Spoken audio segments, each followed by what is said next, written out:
নমস্কার বন্ধুরা, 2024 সালে এই রাধা অষ্টমীর ব্রত কবে পালিত হচ্ছে এবং কিভাবে পালন করবেন, যার ফলে সমস্ত একাদশীর ব্রতের ফল পেয়ে যাবেন মাত্র এই একটি ব্রতের উপবাসের ফলে।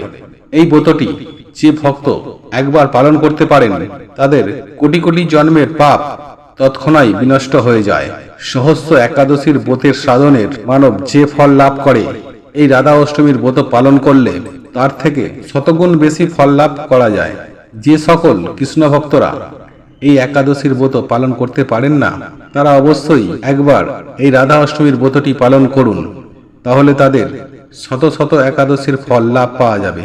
তবে চলুন আপনারা কিভাবে এই শত শত একাদশীর ফল লাভ করবেন এবং কবে এই রাধা অষ্টমীর ব্রতটি পালন হবে এবং কিভাবে পালন করবেন, সবকিছুই আপনাদের সাথে তুলে ধরা হবে এই ভিডিওর মাধ্যমে।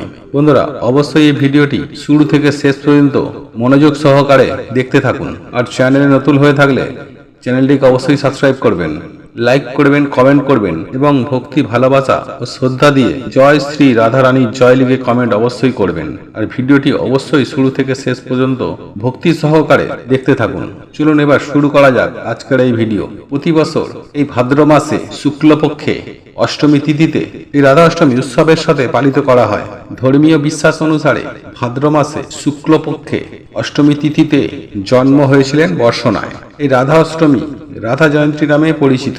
এই বছর অর্থাৎ 2024 সালের রাধা অষ্টমীর ব্রতটি পালিত হবে বুধবার 11ই সেপ্টেম্বর। এই বছর রাধা অষ্টমীর দিন রবিযোগ তৈরি হচ্ছে। এই বিশেষ উপলক্ষে ভগবান শ্রীকৃষ্ণের ও রাধারানীর উপবাসের সংকল্প এবং শুভফল লাভের জন্য পুজো করার কথা বলা রয়েছে শাস্ত্রে। এই রাধা অষ্টমীর পুজোর শুভ সময় হচ্ছে ভাদ্র মাসের শুক্লপক্ষে অষ্টমী তিথি শুরু হচ্ছে 10ই সেপ্টেম্বর মঙ্গলবার রাত্রি 11:11 থেকে। ভাদ্র মাসের শুক্লপক্ষের রাধা অষ্টমী তিথি শেষ হচ্ছে 11ই সেপ্টেম্বর বুধবার রাত 11:46। উদয় তিথি ভিত্তিতে 11ই সেপ্টেম্বর বুধবার রাধা অষ্টমীর পবিত্র উৎসব পালিত হবে। তো সকল কৃষ্ণ ভক্তরা এই রাধা অষ্টমীর ব্রতটি পালিত করবেন। এবার অবশ্যই জানবো এই রাধা অষ্টমীর পুজোর সঠিক সময়টা কখন। রাধা অষ্টমীর দিনে পুজোর শুভ সময়টি হচ্ছে 11ই সেপ্টেম্বর বুধবার 11:03 থেকে দুপুর 1:32 পর্যন্ত। বন্ধুরা, এই সময় আপনারা শুভ সময় পাচ্ছেন রাধা অষ্টমী পুজো করার জন্য। মনে রাখবেন, পুজোর মোট সময়কাল হচ্ছে 2 ঘন্টা 29 মিনিট পর্যন্ত। তো বন্ধুরা, অবশ্যই জানবেন রাধা অষ্টমীর ব্রত ও পুজোর সঠিক সময় বিধি কি রয়েছে। ভগবান শ্রীকৃষ্ণের সাথে রাধারানীর বিশেষভাবে জড়িত রয়েছে। বন্ধুরা, রাধা ছাড়া কৃষ্ণকে কখনোই ভাবা যায় না। তিনি কলঙ্কিনী হয়ে থাকলেও তার পুজো সবসময় হয়ে থাকে। যারা এই রাধা অষ্টমীর ব্রত পালন করে থাকেন, সকল হিন্দু ঘরের মা বোনেরা, এই রাধা অষ্টমীর ব্রতের পালনের ক্ষেত্রে কিছু নিয়ম শৃঙ্খলা মেনে চলতে হয়। তাছাড়া শুধুমাত্র এটি ব্রত হিসাবে নয়, এই ব্রতের নির্দিষ্ট একটি নিয়ম কানুন রয়েছে, যেগুলো ভালোভাবে মেনে যদি এই ব্রতটি পালন করা যায় তাহলে অনেকটাই শুভ ফল আপনারা পেয়ে যাবেন। ভাদ্র মাসে শুক্লপক্ষের অষ্টমী তিথিতে এই রাধা অষ্টমীর ব্রত পালন করা হয়। এই শুভ দিনটি ভগবান শ্রীকৃষ্ণের খুবই প্রিয়। এই দিনটি রাধারানীর জন্মদিন হিসাবে পালিত হয়ে থাকে। বিশ্বাস অনুসারে জানা যায় যে ভগবান শ্রীকৃষ্ণের জন্মের ঠিক 15 দিন পর এই রাধারানীর জন্ম হয়েছিল। তাই এই দিনটিকে রাধার জন্মদিন হিসাবে পালিত করা হয়, যা গোটা পৃথিবীর কাছে রাধা অষ্টমী নামে পরিচিত। এই রাধা অষ্টমীর ব্রতের সঠিক নিয়ম। রাধা অষ্টমীর ব্রত পালন করার জন্য প্রথমেই আপনাদের যে জিনিসটি করতে হবে তা হচ্ছে আপনাদের যে সকল উপকরণগুলি লাগবে সেগুলি ভালোভাবে সংগ্রহ করতে হবে। যেমন ধরুন, ফুল, ফল, আতক চাল, সেদ্ধ চাল নৈবেদ্য হিসাবে এবং 8 রকমের 8টি ফল আলাদা করে সংগ্রহ করে রাখতে হবে। এরপর ব্রত পালনের জন্য আপনাকে অর্থাৎ 11ই সেপ্টেম্বর বুধবার এই ব্রতের সংকল্প গ্রহণ করতে হবে।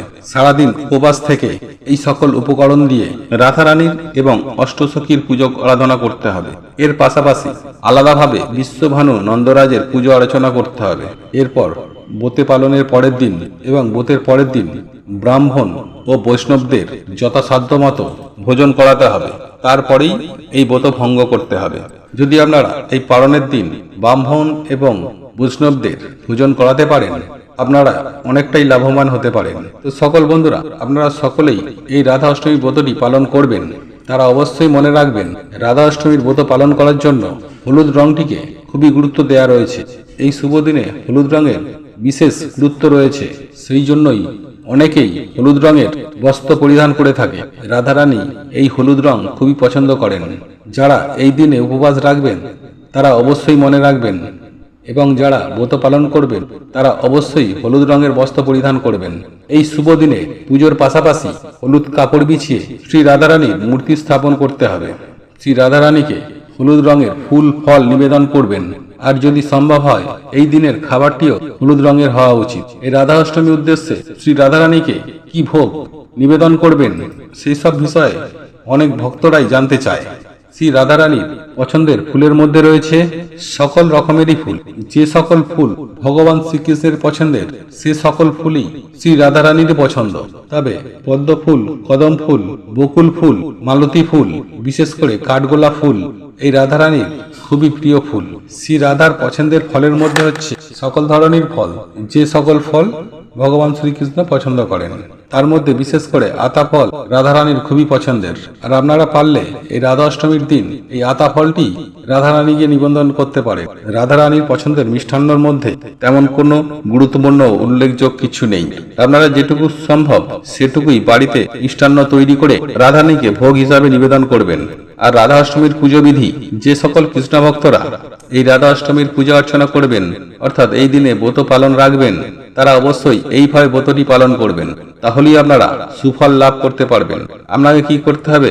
আপনাকে করতে হবে 11ই সেপ্টেম্বর বুধবার এই ব্রতটি পালিত হচ্ছে। আর এই ব্রতের দিন আপনাকে প্রথমেই খুব ভোরে ব্রহ্ম মুহূর্তে ঘুম থেকে উঠে স্নান করে পরিষ্কার বস্ত্র পরিধান করে তারপর যেই পাত্রে রাধারানীর অভিষেক করা হবে সেই পাত্রটি একটু উঁচু জায়গায় স্থাপন করতে হবে, কোনো চৌকিতে স্থাপন করতে হবে। মনে রাখবেন অঘড়ি মিশ্রিত চন্দন দিয়ে অষ্টদর পদ্ম অর্থাৎ যে পদ্ম ফুলের 8টি পাপড়ি রয়েছে সেটি একটি কাগজে এঁকে নিয়ে তার ওপর মূর্তি স্থাপন করতে হবে। রাধারানীর পুজো করতে হলে রাধারানীর সামনে একটি পেতলের কলসি রাখতে হবে এবং তাতে জল রাখবেন। তারপর নিয়ম অনুসারে সিঁদুর, কুমকুম, চাল, ফুল, ফল, ধূপ ও প্রদীপ আপনাকে নিবেদন করতে হবে। এরপর সুগন্ধি ধূপ ও প্রদীপ জ্বালিয়ে দিতে হবে, যা পুজোর জন্য বিশেষ অংশ হিসাবে কাজ করবে। পঞ্চামৃত যেমন দুধ, দই, ঘি, মধু, চিনি দিয়ে স্নান করাতে হবে রাধারানী। তারপর ফুল, চন্দন দিয়ে সাজিয়ে নিতে হবে এই রাধারানীকে। তারপর শ্রীকৃষ্ণের পাদুকায় তুলসী পাতা এবং রাধারানীর পাদুকায় তুলসী পাতা সাথে ফুল অর্পণ করতে হবে। এরপর ভোগ নিবেদন করতে হবে মন্ত্র উচ্চারণ করে। তারপর মঙ্গল আরতি করতে হবে শ্রী রাধাকৃষ্ণের। পুজো সম্পূর্ণ হয়ে যাওয়ার পর প্রসাদ বিতরণ করুন এবং সেই প্রসাদ নিজেও গ্রহণ করুন। তারপর আপনারা উপবাস ভঙ্গ করতে পারেন। এই রাধা অষ্টমীর ব্রতের বিশেষ উপকারিতা রয়েছে। এটা বিশ্বাস করা হয় যে যে বিবাহিত দম্পতিরা এই রাধা অষ্টমীর ব্রত পালন করেন এবং নিয়ম অনুসারে পুজো করেন তাদের জীবন সর্বদাই সুখে থাকে এবং স্বামী স্ত্রীর মধ্যে সবসময় ভালোবাসা বজায় থাকে। তাদের পরিবারে সুখ, শান্তি, সমৃদ্ধি বাড়তেই থাকে। হিন্দু ধর্মের ধর্মীয় বিশ্বাস অনুসারে এই রাধারানী ছাড়া ভগবান শ্রীকৃষ্ণের পুজো একদমই অসম্পূর্ণ। ভগবান শ্রীকৃষ্ণের প্রিয়তমা এই রাধারানীকে এই ভাদ্র মাসের শুক্লপক্ষে পুজো করা হয়, কেননা তিনি এই সময় জন্মগ্রহণ করেন। এই সময় যারা এই রাধারানীর পুজো এবং উপবাস পালন করেন অর্থাৎ রাধা অষ্টমী উপবাস পালন করবেন তারা এই দিন ভগবান শ্রীকৃষ্ণের সাথে রাধারানীর পুজো আরাধনা করবেন। এর ফলে ভগবান শ্রীকৃষ্ণের বিশেষ আশীর্বাদ আপনারা লাভ করতে পারবেন। অবশ্যই মনে রাখবেন যে সকল বন্ধুরা এই রাধা অষ্টমীর পুজো আরাধনা করবেন তারা এই পঞ্চ রবিশস্য ছাড়া সবকিছুই ফলমূল গ্রহণ করতে পারেন। মনে রাখবেন এই পঞ্চ রবিশস্য কিছুতেই খাওয়া যাবে না এই রাধা অষ্টমীর উপবাসের দিন। অবশ্যই সকল কৃষ্ণ ভক্তরা এই রাধা অষ্টমীর ব্রতটি পালন করবেন, কেননা যে সকল বন্ধুরা এই রাধা অষ্টমীর ব্রত পালন করেন না শতকোটি কল্পেও নরক হতে নিষ্কৃত নেই তাদের। তারা চিরতরে নরকে পতিত হবেন এবং পরে জন্ম হলেও তারা তাড়াতাড়ি বিধবা হন। এখন আপনারা নিজেরাই বিচার করুন এই ব্রতটি আপনারা পালন করবেন কি করবেন না। তাই বলছি সকল ভক্তবিন্দুরা এই রাধা অষ্টমীর ব্রতটি অবশ্যই পালন করুন নিষ্ঠা ভক্তি সহকারে। বন্ধুরা, ভিডিওটি এখানেই শেষ করলাম। আপনাদের যদি এই ভিডিওটি পছন্দ হয়ে থাকে তাহলে ভিডিওটি লাইক করুন, কমেন্ট করুন শেয়ার অবশ্যই করুন। জানবেন আপনার একটি শেয়ার অনেক মানুষকে উপকৃত করবে। আর আপনি যদি আমাদের চ্যানেলে নতুন হয়ে থাকেন তাহলে অতি অবশ্যই সাবস্ক্রাইব করবেন। ভগবান বা ঈশ্বর আপনাদের মঙ্গল করুক। আপনারা সুস্থ থাকুন, ভালো থাকুন।